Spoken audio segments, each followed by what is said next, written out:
14 জানুয়ারি সন্ধ্যায় হঠাৎ খুলনা জেনারেল হাসপাতালের ভেতরে একটি সরকারি অ্যাম্বুলেন্সে আগুন লাগে। পরে গাড়ির চালকসহ স্থানীয়রা আগুন নিয়ন্ত্রণে আনে। এ ঘটনার কারণ খুঁজতে গিয়ে বিআরটিএর নথি পর্যালোচনা করে দেখা যায় প্রায় 15 বছর ধরে ফিটনেসবিহীন ওই অ্যাম্বুলেন্সটি ব্যবহার করা হচ্ছিল। শুধু এ গাড়িটি নয়, খুলনার সরকারি 3 হাসপাতালের 10টি অ্যাম্বুলেন্সের মধ্যে 3টির নেই কোনো রেজিস্ট্রেশন, আর 7টির মধ্যে 5টির নেই ফিটনেস সার্টিফিকেট। 2 মাস 6 মাস পর পর কর্তৃপক্ষ চেঞ্জ হয়। এক এক সময় এক এক পরিচালক এসে উদ্যোগ নেয়, নিতে দেখা যাচ্ছে 3 বার যাওয়ার সময় থাকে। এক একটা প্রসেসিংয়ে যাইতে আরেকজনের বদলে চলে আসে। সরকারি প্রতিষ্ঠানে অধিকাংশই এরকমই রেজিস্ট্রেশনবিহীন। আমাদের সরকারি যে রাজস্ব খাতে যে বরাদ্দ থাকে সেখান থেকে যতটুকু সম্ভব আমাদের যে বরাদ্দ থাকার ভিত্তিতে যতটুকু সম্ভব এটা আমরা মেরামত করে থাকি। প্রতি বছরই করা এটা।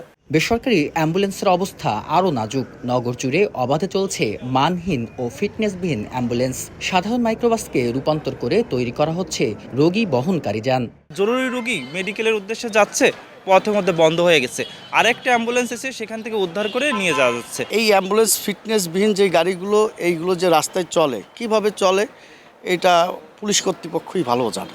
নাগরিক সমাজের প্রতিনিধিদের অভিযোগ, সংশ্লিষ্ট দফতরের উদাসীনতায় নগরীতে চলাচল করছে এসব যান। আর বিআরটিএ বলছে অবৈধ যান চলাচল বন্ধে চলছে অভিযান।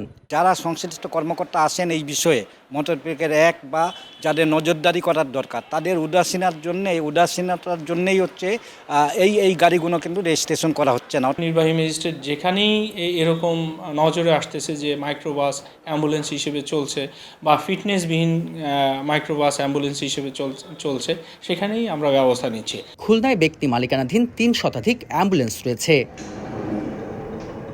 বেলাল হোসেন সজল, সময় সংবাদ, খুলনা।